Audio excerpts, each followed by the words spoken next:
Oke, sudah dimulai. Assalamualaikum warahmatullahi wabarakatuh. Waalaikumsalam warahmatullahi wabarakatuh. Selamat malam teman-teman. Jadi rencananya malam ini kita akan membuat diskusi di mana diskusi kita temanya adalah dakwah kreatif. Dakwah di sini yang kita ketahui intinya untuk memberikan ceramah tentang agama dari sang yang mendakwah itu. Nah, di sini kita tidak harus terfokus dengan agama Islam. Jadi kita dakwah itu juga bisa dijelaskan tentang agama lainnya. Nah, menurut teman-teman dakwah itu apa?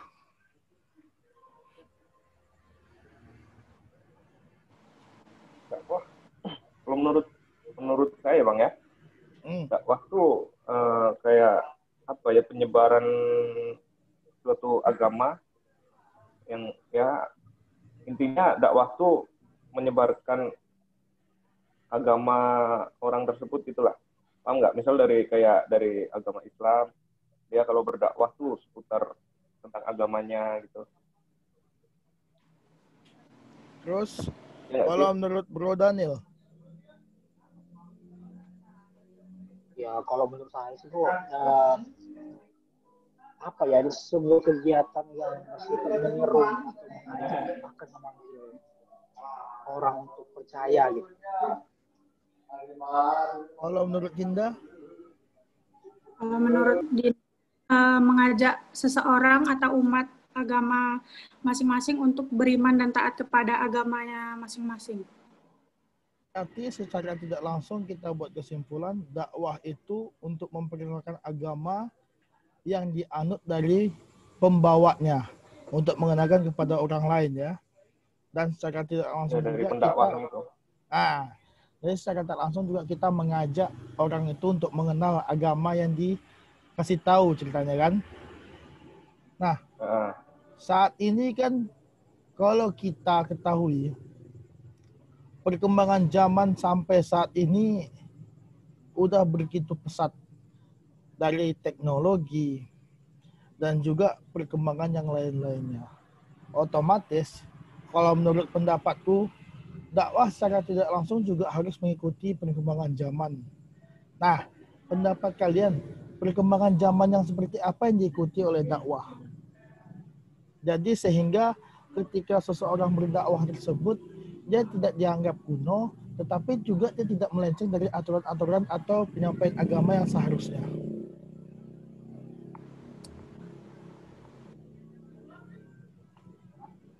Jadi menurut Dinda, kayak mana tuh dakwah yang mengikuti perkembangan zaman?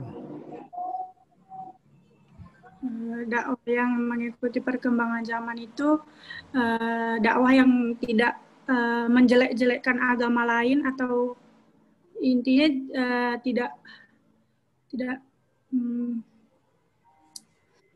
intinya dakwahnya itu jangan melenceng dari yang dibahas kayak jadi bikin keruh suasana kayak membedakan agama lain atau membawa-bawa agama lain. Jadi fokus ke yang di judul yang dibahas. Berarti tidak membuat perbandingan lah ya kan? Terus gimana pendapat yang lain? Izin Bang. Kalau pendapat saya ya, mengingat perkembangan zaman yang begitu cepat, kalau sebagai pendakwahnya monoton gitu dari zaman dulu sampai sekarang hidup-hidup aja, mungkin minat terutama minat anak muda ya. Anak muda mungkin nggak terlalu berminat mengikuti sama cara yang udah ketinggalan zaman gitulah. Menurutku kalau dakwah kreatif tuh dia nggak terlalu fokus dengan ajaran agamanya, jadi pendakwahnya tuh disisipi kayak lucu gitu. Oh gitu. Coba jelaskan lebih detail. Penyampaiannya tuh nggak terlalu monoton gitu loh, supaya menarik. Ya maksudnya penyampaiannya nggak fokus lah ya. Terlalu serius gitu. nggak terlalu serius supaya anak-anak muda nih tertarik gitu kan. Kalau pendakwahnya cara penyampaiannya lucu mungkin bisa menarik minat anak muda gitu. Kalau Dan, menurut Kalau Daniel, menurut pendapat saya. Kalau aku gimana ya? Dakwah yang menurut yang mengikuti zaman itu ya yang pasti toleransi sih. toleransi ya. Saat ini terlalu banyak toleransi yang tidak terlalu banyak antara umat beragama yang tidak terlalu toleransi sama-sama lain ya. Toleransi kan cakupannya luas kan itu ya. Toleransi di bidang ini, toleransi ini, toleransi ini. Itu sih kira-kira. Toleransi ya. Jadi kalau menurut teman-teman toleransi itu yang seperti apa emangnya? Kalau dalam bentuk dakwah yang seharusnya disampaikan tuh. Kalau kayak kata Daniel tadi. Salah satunya itu Bang, nggak ngejelek-jelekin agama lain gitu. Tidak menjelekkan agama lain ya. Kayak tidak kata-katanya tuh yang halus gitu. Nggak kebentak-bentak bicaranya, nadanya. Ya, saling menghargai. Saling menghargai karena di Indonesia kan ada 5 agama nih. Berbeda-beda. Sekarang udah masuk 6 loh Bang. Oh ya 6 ya. Masuk ya. Konghucu. Ada 6 berarti ada beragam agama yang kita miliki di Indonesia, yang pasti toleransi itu jadi suatu hal yang paling penting sih antara umat kita yang beragama, karena walaupun kita berbeda-beda, dari suatu perbedaan itu ada keindahan gitu istilahnya. Kalau kita saling bertoleransi.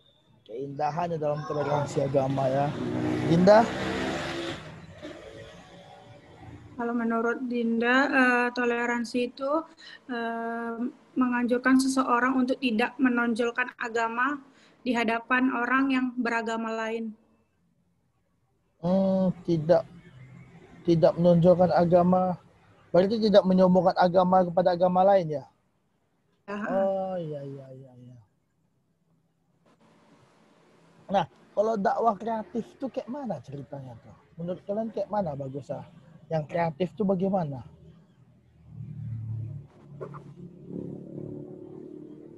Kalau menurut aku, dakwah kreatif itu tuh kita bisa manfaatkan teknologi yang ada untuk menyampaikan cerita tentang agama kita.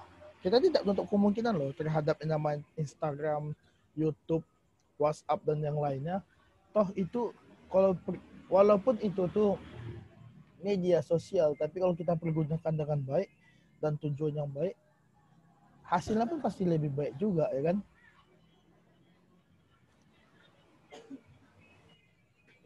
Ya, itu salah satunya Pak. Mungkin bisa bikin acaranya tuh kayak penggalangan dana, tapi tidak lepas dari dakwah itu.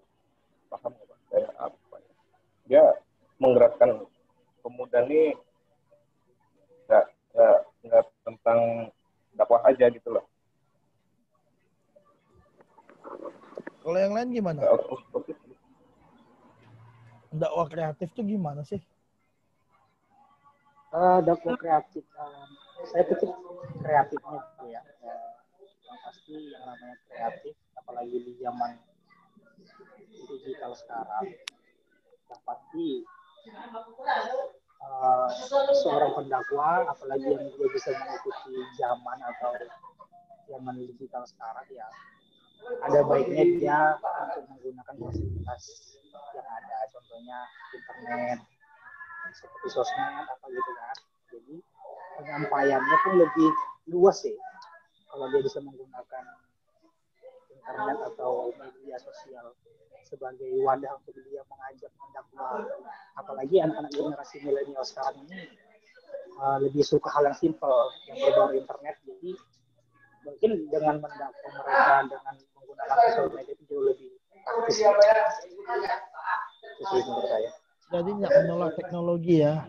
Ya kan Dinda? Iya.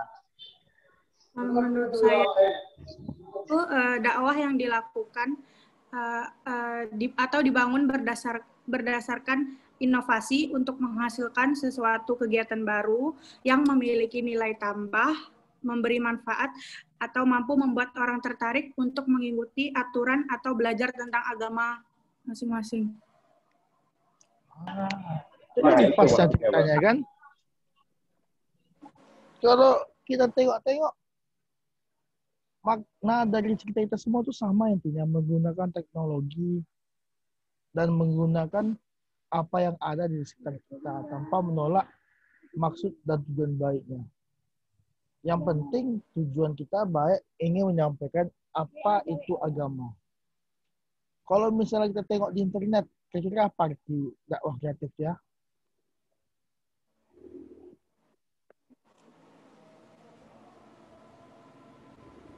Nampak? Dakwah digital untuk generasi milenial. Studi atas praktik dakwah di komunitas Omah Ngaji Surakarta.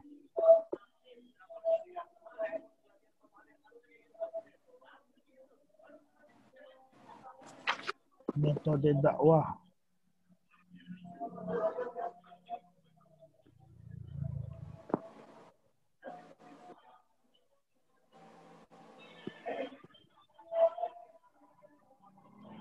Dakwah di era milenial.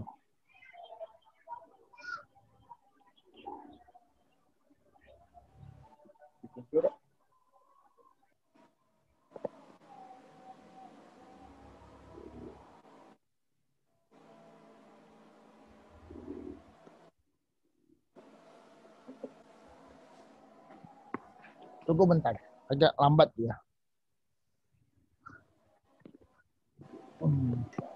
Oke, santai dulu. Kebanyakan saat ini namanya dakwah itu identik dengan Islam ya.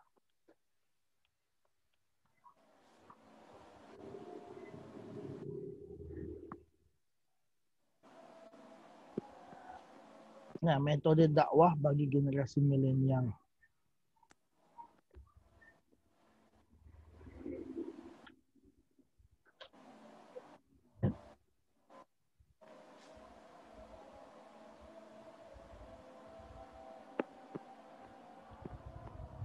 Nih, kalau di sini kita baca kan generasi milenial lebih milih menggunakan smartphone sebagai media baca daripada membaca langsung seperti tradisi sebelumnya. Akun media sosial harus dimiliki generasi milenial sebagai sarana informasi. Televisi adalah media informasi yang semakin ditinggalkan generasi milenial sebagai gadget memiliki keunggulan daripada melihat siaran televisi. Keluarga adalah sarana pengambilan keputusan bagi generasi milenial.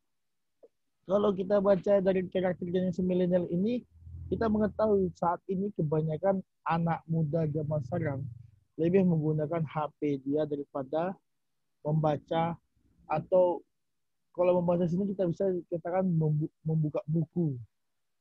Nah, jadi kalau dakwah dalam kehidupan generasi kreatif tersebut, kita menggunakan teknologi, mana berarti tujuan kita secara tidak langsung adalah generasi milenial itu sendiri, karena kebanyakan mereka fokus kepada HP ke HP juga, ya nak lepas dari kita juga, ya kan? Nih,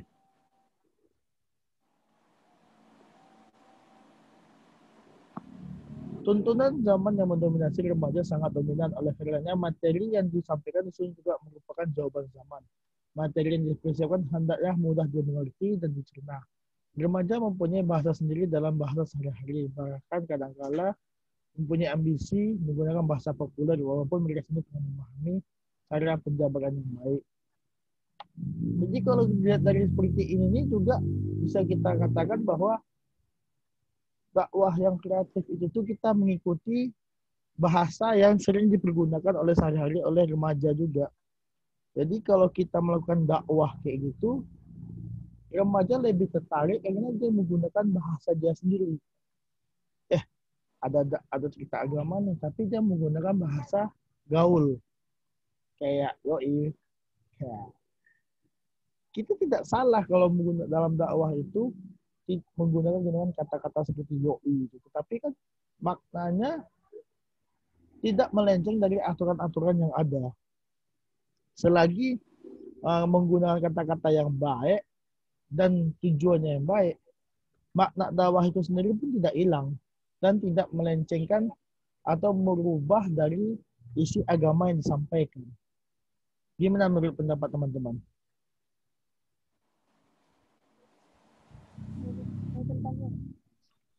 Ya. Setuju sih, Bro.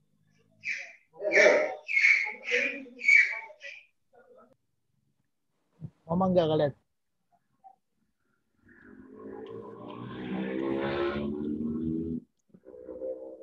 Lanjut. Santai.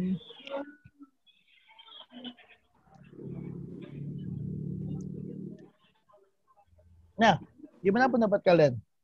Apa yang ingin kalian sampaikan? Kalau menurutku, dakwah kreatif itu tidak menutup perkembangan zaman, malah kita ikuti perkembangan zaman itu.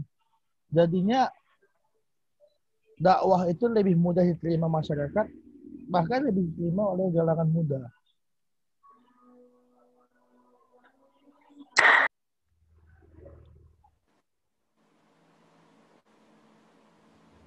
Gimana? Bang Randi menambahkan tuh. Apa tuh, Bang? Apa?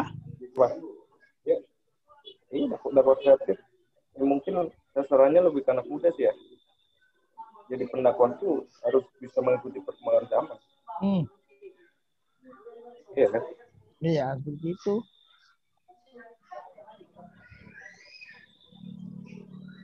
Jadi sepakat lah kita ya. Jadi sepakatlah kita ya kalau yang namanya dakwah kreatif itu mengikuti perkembangan zaman dan tidak menolak perkembangan zaman itu sendiri. Ya. Dan tanpa mengurangi itu sih peraturan-peraturan yang ada di agamanya. Iya. Jadi gimana? Sudah selesai. Kalau menurut pendapatku sih, kayaknya untuk saat ini kita selesaikan dulu brainstorming atau diskusi kita saat ini. Kalau misalnya ada yang ingin kita diskusikan lagi, di lain waktu kita tambah, di lain waktu juga kita diskusikan kembali. Selanjutnya kita juga ingin sholat isya ya, 7:30. Oke, baiklah. Ya. Assalamualaikum warahmatullahi wabarakatuh.